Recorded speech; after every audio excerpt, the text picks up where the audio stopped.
வந்த பிறகு நன்றி சொல்வதற்காக திரு கலைஞர் கருணாநிதி அவர்களை, அப்போது முதல்வராக இருந்த கருணாநிதி அவர்களை திரு சி.டி. செல்வம் மற்றும் திரு ராஜா இளங்கோ ஆகியோர் சென்று பார்க்கிறார்கள்.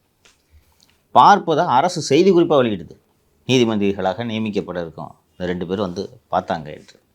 அப்போது இந்த அளவுக்குலாம் விவரம் தெரியாது என்பதால்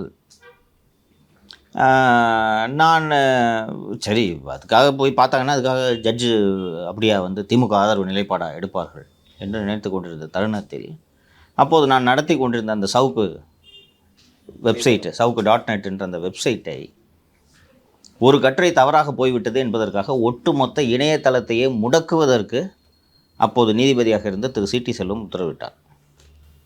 அப்படி தடை செய்ததுக்கு ஒரு கட்டுரைன்னா இப்போ உங்களுக்கு தெரியும், அதோட லா என்னன்று தெரியும்.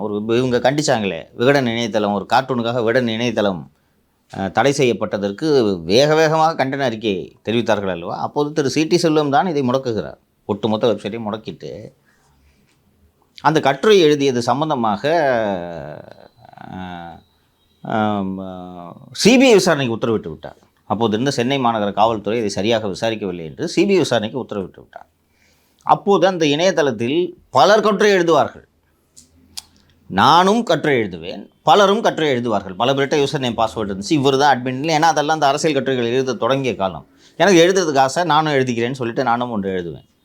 அப்போது இது ஒரு ஆர்டிக்கிள் வெப்சைட்டில் ஒரு கட்டுரை எழுதுறது அவதூறான கட்டுரைன்னு வச்சுக்கோங்க ஒரு வாதத்துக்கு. சிபிஐ விசாரிக்க வேண்டிய வழக்காது இல்லை.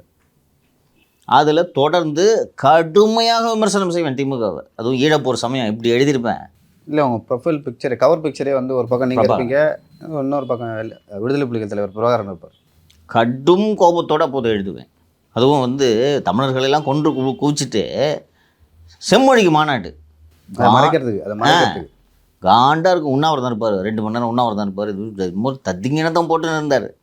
அப்போது கடுமையாக விமர்சித்து எழுதுவேன். அப்போது கிட்டத்தட்ட ஓப்பன் கோர்ட்லேயே திரு ஜஸ்டிஸ் செல்வம் அவர்கள் சொல்கிறார், யார் யாருக்கெல்லாம் இந்த வெப்சைட் மேலே கம்ப்ளைண்ட் இருக்கோ கொடுங்க நீங்கள் அப்படின்ட்டு. கடைசியில் சிபிஐ அந்த விசாரணை மாற்றி விட்டார். இன்னும் அந்த வழக்கு நடந்து கொண்டு இருக்காது.